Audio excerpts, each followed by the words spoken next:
journalist, activist, German citizen, and all-around great person. Let's hear it for Marguerite Arnold. There are a couple of people who are going to be joining us here. Don't be shy. Don't leave me out here by myself. Come on. Where's my panel? There they are. Come on. Where's my panel? There they are. The boys. They're so shy. I think we're still missing one. Where's Clint?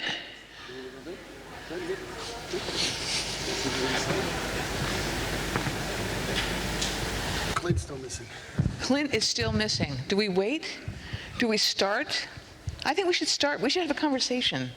Is everyone enjoying Barcelona? This is my first time here. Isn't this awesome to be back? Yes? Clap? Yes? Can we hear a round of applause for the awesome team that pulled this off? ICBC rocks, right? Okay, good. So I'm also hoping that we're going to wake all of you up because it's been a long, awesome day of networking and whatever, but I want to have your input. So I think somebody's got a mic on the bottom, but if not, just get up and be loud. The idea here is we're going to have a discussion about supply chain strategies that could drive legalization, right? And we want to be really creative about this in an environment in Europe, for those of you who don't know, where a case called the Kanavape case in France actually drove a decision about CBD on an EU level. And actually picking up for the excellent panel that we just had with everybody before the last speaker, that's actually, I think, the suing discussion and the import-export discussion is one of the best ways that I would say legacy cannabis and I would say maybe cultural cannabis can have an impact on the corporate side, because if your case is in the news and you sue and you win, that's a pretty big impact on, corporate cannabis from an import-export perspective. Regardless, as a result of that situation, obviously, one of the issues in the market right now is when you import and export across borders, there are a couple of very interesting conversations that open up, both whether what you're allowed to do from a legalization perspective, like CBD across borders, and then eventually THC, and maybe even niche markets. So what I'd like to do, actually, is open this up with the first question about this. What is your feeling about, as I would say, the strategy of sue the bastards as you're importing and exporting, even if you have to defend yourself?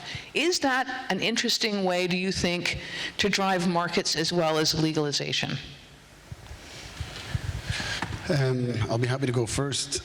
Sue the bastards is not really the European strategy on many things. We like to align ourselves with certain standards and certain existing structures and try to find a smooth way in.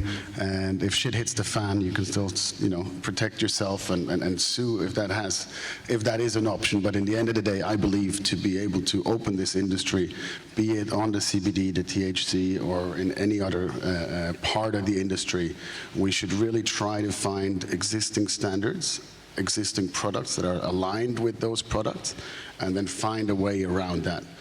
And then really align yourself with that. Because in the end of the day, suing it's another strategy, so maybe not the first one to go with, but keep your interests in line and protect yourself, yes. Is Kai in the audience? For those of you who don't know, there's a lawyer here who's suing the government over the hemp question. So maybe he would disagree, but regardless, but what do you think about that? So my first reaction is that if I look at the Canadian market, the whole Cannabis Act in Canada started from the people suing the government to allow them access to medication. So yes, I mean, the thing is that I think that the cannabis market in Europe in general, basically not only in Europe, around the world, is what I call Swiss cheese, because it's more horse than cheese, and there's no certain body of regulation, certainly not about moving product from one country to another, that organize it. So you can see, like if you're going back to your first suggestion of suing the bastards, you can sue the German government, but it won't change anything about Holland, Denmark, or Liechtenstein. So I've got a question for you though, but what about then if, let's say, you sue and lose and then you appeal? I mean, you appeal to the EU level. right? Because that's really where you want to go, but you have to sue at a country level first. Well, again, I agree that the suing, the major thing that suing will give you is coverage in the news and basically bringing the cannabis into the main conversation. So people will talk about it on TV, people will talk about it in radio show, talk show, etc. So you will have some kind of audience that are basically going behind it. But I think the point of suing is that you have to have an issue. I cannot sue the government because I can sue the government if I want, as a person, something that the government doesn't allow me, but I cannot sue the government based on imaginary crowd. So that's where right, but to your point about this, I mean, the whole point about this is it is a Swiss cheese, and the people who found themselves in those lawsuit situations did not do it on purpose, right? They ended up thinking that they could, and then they got caught, and then sued, and then that's how they won. Right, so my question is, have you guys ever been involved in that kind of lawsuit, or? Personally not, but like I said, I mean, the whole system in Canada was based on people suing the government for one thing, then the government obviously lost the case, they had to change some kind of regulation, then people found, they were allowed smoking, someone sued the government, how can you force my 7-year-old child to smoke? And obviously won the case, so that's how the government eventually kind of allow oil, etc. So there is, you have to have a private standing that my case has to find a solution. Obviously, I don't know if you remember, there was a couple of months ago a lady that came back to England with a child. She flew to America to give her child CBD. She was arrested as she landed in Heathrow, and the child was given to some kind of social security, social services, and immediately it went to the press, and within 7 days they changed the law in England. So well, that's another kind of import-export strategy that it's probably a little bit more risky, right? The personal one as opposed to the corporate one. Let's move on to the next issue, which is, we were discussing this back in the green room. One of the things, the impacts of the development of the medical market in Germany, what that has done is it's driven feeder markets all the way around Europe, in fact all over the world right now, who are trying to get medical product into Germany, right? And that has driven reform in places like Colombia or South Africa. We're sitting at the end here, and like, how do you think that, why do you think, for example, it's important for the industry, I think, to be aware? Certainly it's not something you can stretch out of your realm to do, but if you're in the way of it, I mean, those are really important, finding, I would say, important trigger markets to see reform, and will drive reform in other places, and obviously that's involved in the import-export discussion, Canada, Germany, or et cetera. What do you think? I'd like to actually take one step back to the question before about suing or not suing, and because just one little thing that maybe the Swiss cheese is what triggered it there a bit. I am from Switzerland. What we've done, the industry association has put together a paper where we analyzed all the different standards that are out there, and we put them in perspective to cannabis and then medical cannabis and what's coming with recreational, and we made a bottom-up forward motion, not a suing counter-reactive approach, but a bottom-up approach that kind of brings the industry forward and allows consensus, and based on that then create standards that we can work with between the different countries. And the import-export regulation in anything that has to do with EU GMP, I always say it's the easiest way to do things because it's already been defined, it's already been done, it's been a proven concept, the laws are there, the different regulations, the exchange between the countries is there. It's of course the hardest to get. It needs the most different stages of your compliance, it needs the most different stages of your production, control over every single aspect of your operation. But in the end of the day, at least it's defined. And I think a big thing that is missing at the moment is that the definition of what needs to be done in compliance or standardization if you want to go away. Now, medical is clear. Medical is clear, medical has been done. That's the open trade route at the moment. But what happens with recreational? Do we go tobacco laws? Do we go narcotic laws? Do we go full EU GMP? So I think that's the more interesting part right now to see on the policy making, and then opening different trade routes is how do we define these different products, and how do we build a harmonized system between the different countries about that, and learn from what the US has been doing, or what have they, I believe they've been doing wrong with that. No choice, right? It's federally illegal. You cannot move it from one state to the other. It's our chance in Europe right now to kind of learn from that. But we have to find a regulatory, not a regulatory And that's framework, the issue, but we have right? to find. And that's the issue, is like, how do you find that? And how do you define that in a way that everyone agrees with you? I'm sure that there are lots of opinions here about whether GACP or GMP is going to lead the recreational discussion across borders, even in Germany. They're not going to grow everything that Germans are going to consume, right? So where's that going to come from? Well, in a way, I agree with what Luc said. I mean, definitely, the lack of regulation across Europe is one object to look at it, or hurdle that we have to cross. But in a way, if we, for example, I know, like we said before, Holland have tried to.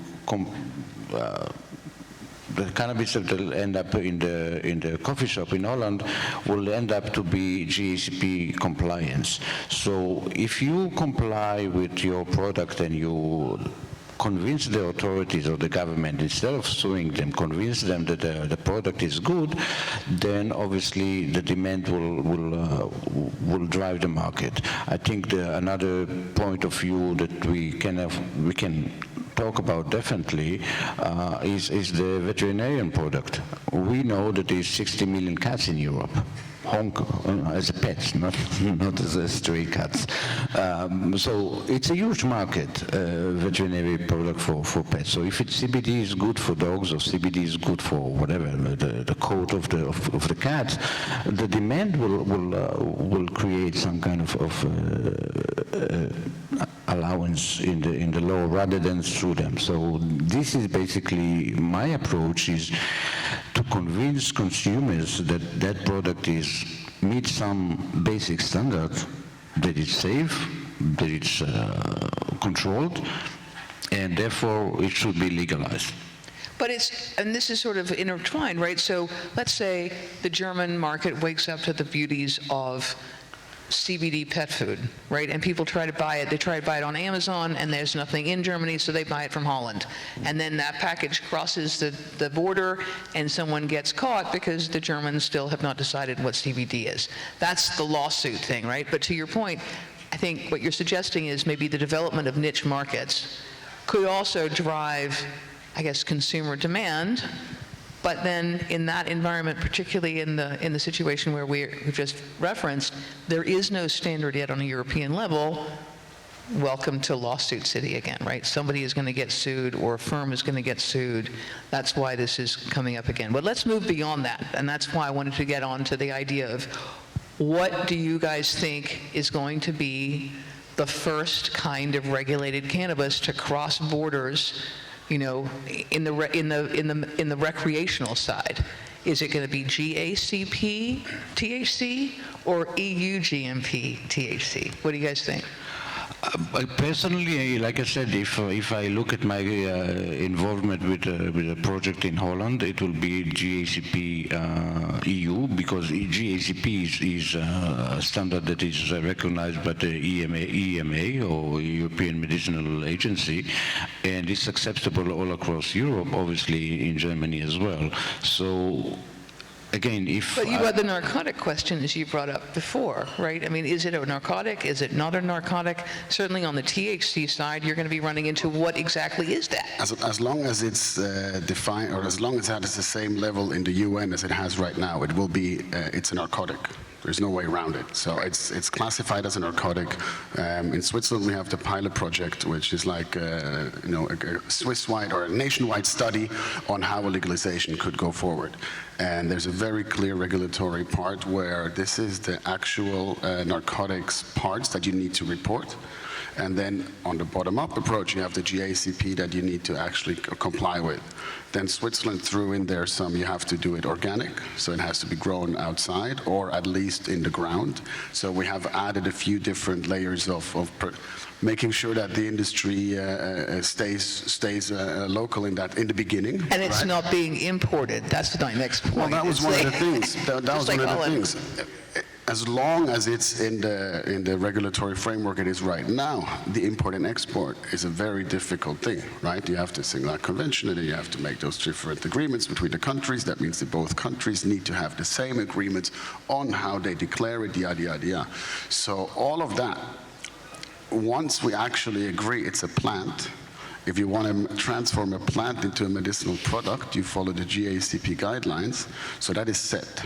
That has been done for many, many years. You know, that a lot of smart people came up with this, and you have that as a standard, right? And then you go, what is the end product that you want to make? And then you see where it takes you, be it in a consumer product, be it in a medical product, and then you follow that. And for me, I think the most important thing is we should stop all trying to do our own thing, and really see like, okay, this has been done in food. This has been done in tobacco. This has been done in the medical industry. And not just try to wiggle our way through, okay, now I declare it on this side as this, and I import it as that, and then I distribute it at that, and then in the end I complain that I get sued or that I go to jail for it. Like, yeah, you just wiggled your way around it, but you didn't find a clear straight line. And we have to define that straight line and then approach the regulator and set standards. But you bring up a very, very key point about strategy in the cannabis market generally. A lot of success is also made by finding that loophole initially, sometimes. I'm not disagreeing with you at all, right? But for example, you know, how do you bring in a plant as a pharmaceutical product or an API? I mean, there's lots of, I would say, loopholes that exist, again, because of the lack of regulatory standard across the EU, which gets to, I guess, the uber point here, which is certainly within the context of the EU and Switzerland. You know, what do you see as the trends for XM going forward as policies change and vice versa? Do you think that, for example, I mean, the example I gave before, Germany changed its medical law, and all of a sudden you have a ring of markets trying to get their product into Germany, which has driven reform. Do you see that as a pattern going forward or not, and why? I guess whenever a market opens, right, there is a lot of people that want to get access to it one way or the other, and we see a lot of different approaches and a lot of different ways of bringing the product to Germany, or bringing the product via X to Z and then bringing it to Germany. And there is, yeah, as you said, you can wiggle your way, and there is loopholes. And the end of the day, as long as we build an industry based on wiggling and loopholes, we don't have an economically sustainable business structure behind it that will not allow other large, it's not even about corporate entities, right? It's just about supporting business structures that we need to actually grow and bring this to a further level. So as long as we try to find those ways around, it will be really hard to actually create a real industry, right? So yes, those ways are there, and as long as there's opportunities, those ways are being filled. But the more we follow those paths, the more also there's always the other side. You'll see "told you so," right? The cannabis guys again, or the cannabis ladies, sorry, but the cannabis industry again, right? They'll find their way. They found their way for 30, 40 years. And that's really not what we want going into the future, right? Or that's what I believe is we have that chance right now to change the tone, to change the actual, not just to change the tonality, but also to change the image of the industry. The German coalition, they came out together and said, look, we want to do this together. In the US, it's the only thing that both sides agree on. So there's a big shift in the world. And as long as we wiggle our ways around it and we don't really try to have a clear path, I think it's quite damaging, potentially damaging for the So you're answering the question. You're actually saying maybe that XM strategies to drive reform might be damaging, and it would be better for individual countries like Switzerland, like Holland, to develop a strong GACP policy internally that deals with cannabis.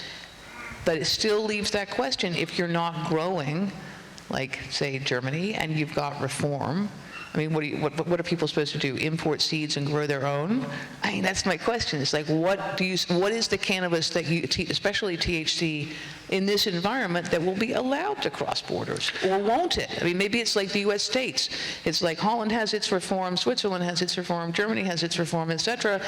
And any cannabis caught going across the border for recreational use puts you in jail. Is that sustainable long-term either? No, I mean, I think that, of course, I agree with you that people should have a stand in when they sue. However, I do tend to agree with Luc that the industry as a whole, rather than individual, try to set the tones or set the rules. But if we look in at the other flip side of it, Infamed in Israel just announced recently that they allow CBD, but they not allow it to use for cosmetic use. So now what? All the CBD are out of the shampoo, or people will try to find a loophole. So, same thing in Israel. They allow they decriminalize cannabis, but they excluded cosmetic product from CBD are not allowed to use in cosmetic products. So again, the government are also trying to go kind of one step forward, two steps backwards. So I think also the government themselves don't know what they're doing. Well, that is frequently, obviously, right, the case. Are there any questions, comments from the audience so far? There's one in the back.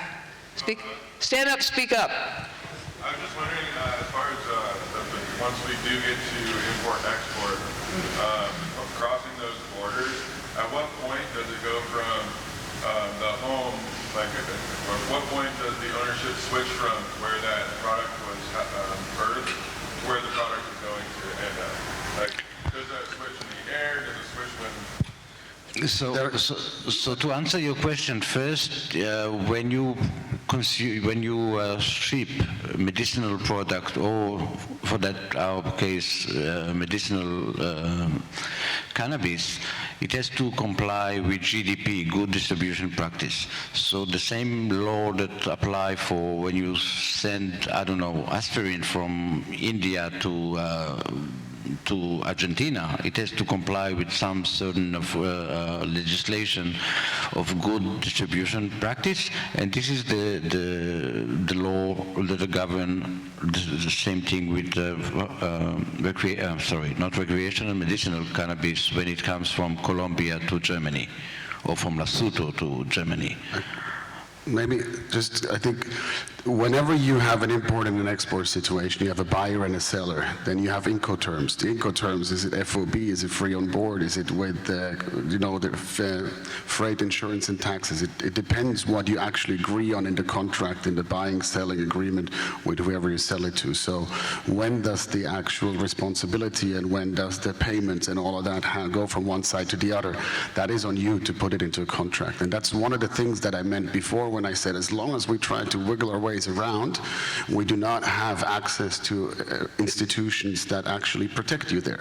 In any other big commodity industry, you have an LC, a letter of credit, and you have somebody that guarantees that, and you do an Incoterm, and based on that, the risk, and so all of those things that will allow for a flourishing industry can only happen if it's not we agreeing on certain terms, right? It's been all done before. It's all been done in other industries. We just have to kind of... It's like the normalization of the industry and adapting those existing laws to it, right? But I mean, I think, for example, to answer your question also, if you're importing medical cannabis into Germany, there is a very complex discussion about who you're importing from. The idea of chain of title is very well, I would say, established, and there's not a lot of country hopping right now in Europe, but that's another conversation. Is there another question? I might just add one thing to that. There's a lot of logistics people out there that tell you, yeah, I'll ship it anywhere, and as long as you don't see the declaration form on the import side, so you always have two sides, and specifically if you go with narcotics or if you go in anything that is on a higher compliance level, you want to make sure that whoever you sell to either has an agent on the other side, a customs agent, or that the person that wants to sell you that logistical services provides you with somebody else on the other side. Otherwise, they'll take the job, they'll ship the shipment, and once it's in the air or somewhere in between, they'll say like, oh, well, you didn't declare it on the other side, and then they'll have a nice lawyer that will tell you, here, look, I'll help you out of it. And in the end, you lose a lot of money, and your product is also gone. So just look at how it's done in many of the other industries, and kind of try to follow. And yeah, I hope Don't that get answered it. creative. Don't get creative importing, Don't be creative on narcotics. that No, side. that's not a good idea. Anybody else? No? Okay. Well, where is the audience from mostly? Is this mostly European or U.S.? U.S.? European? A little bit of a mix? Okay, so from the U.S. audience perspective, though, this whole idea of shipping across borders is still pretty unique, right? So maybe if you can maybe elaborate a little bit more on what the procedures are. Oh, are we running out of time? We have like 10 minutes. You have time. Oh, okay, well, you I'm sure you have a question, Gaio. Come. Oh, they told me you guys were taking questions already. Yes, we're taking questions. We're continuing with that conversation. It's an open, creative cannabis sort of. You didn't come for a question? You didn't come with a question? Yes, I have a question. How dare you? No, I'm kidding. You know that. You know the answer to that.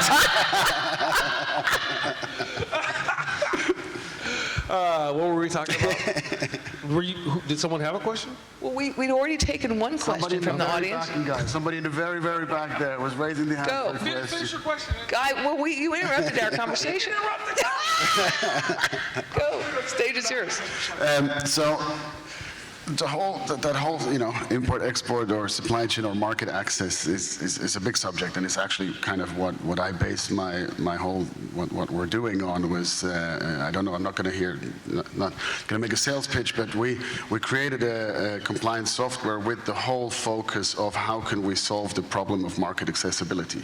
How can we create something that allows for standardization along the supply chain and along the different players in the supply chain, that then allows them to work with each other.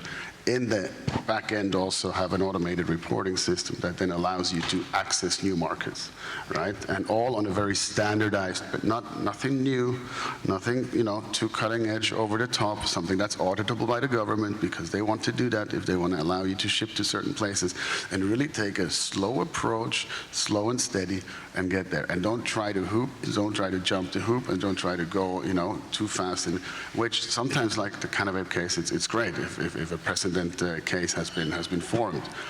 But in the end of the day, it's really about slowly building this industry from the ground up and not taking shortcuts, because that will just bring you, well, what's that game with the ladder, when you go too fast, you can fall very far. So slow and steady.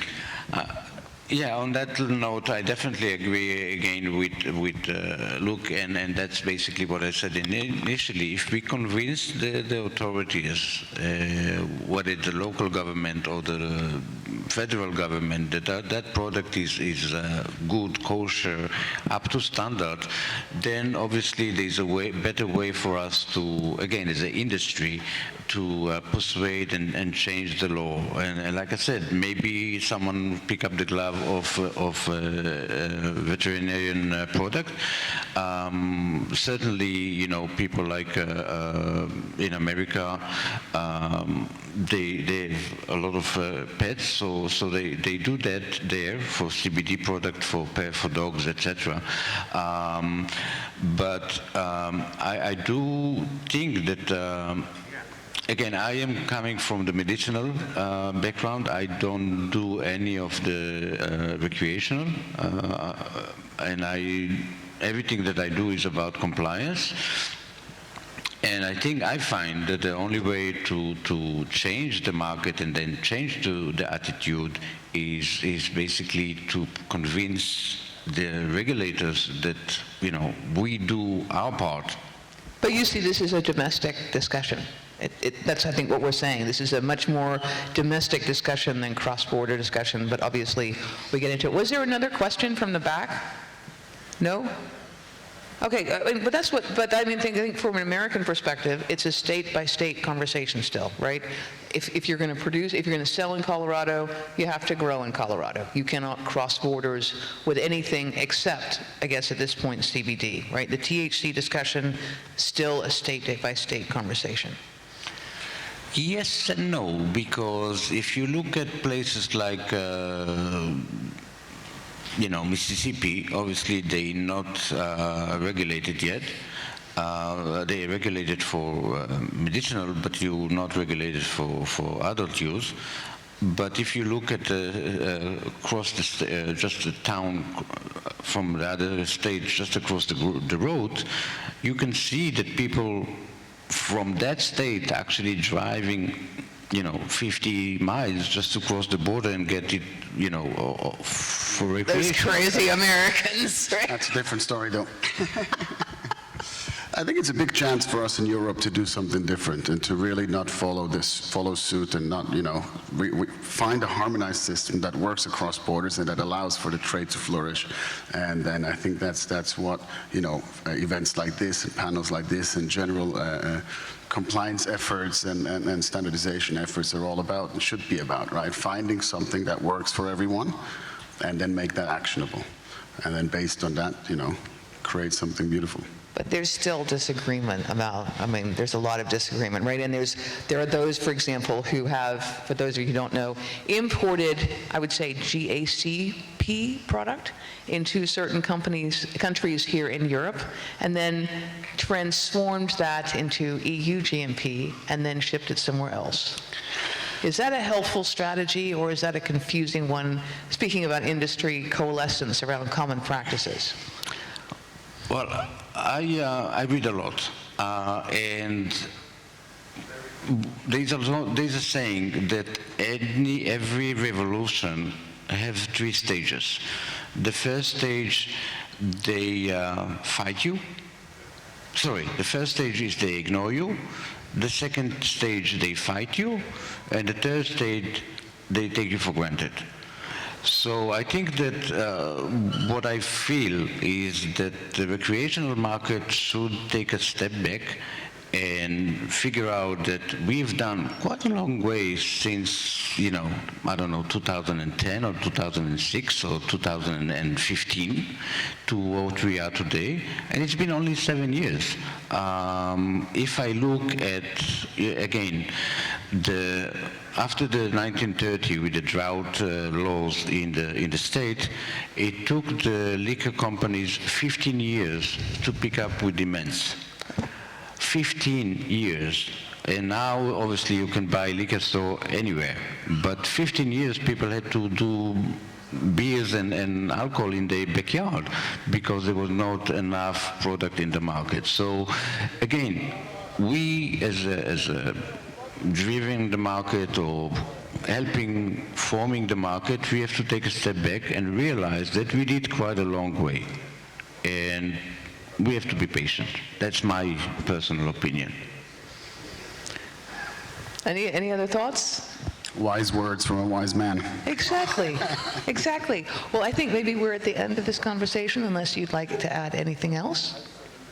No? Yes. No, it's been a pleasure. Yeah. Likewise, it's been awesome. You've been a great audience. Thank you so much. And, speaking about, import-export strategies to drive legalization, there is a super, event coming up next with a rather well-known import from the United States and from Germany at this point. So I'll leave it up to you to take that one on. Let's hear it again for Luc and Shlomo and Marguerite. Very informative, very passionate. It was very great. I can't wait for international cannabis so I can go to the local and buy some Moroccan hash while I'm in California. It's coming. We used to be able to buy Moroccan hash, but it was way against the law. And now it's legal, and you have to come out here to get it, which is fine because I love Barcelona, so I have no problems. Oh no, I have to go to Barcelona and smoke some hash. Whatever will I do?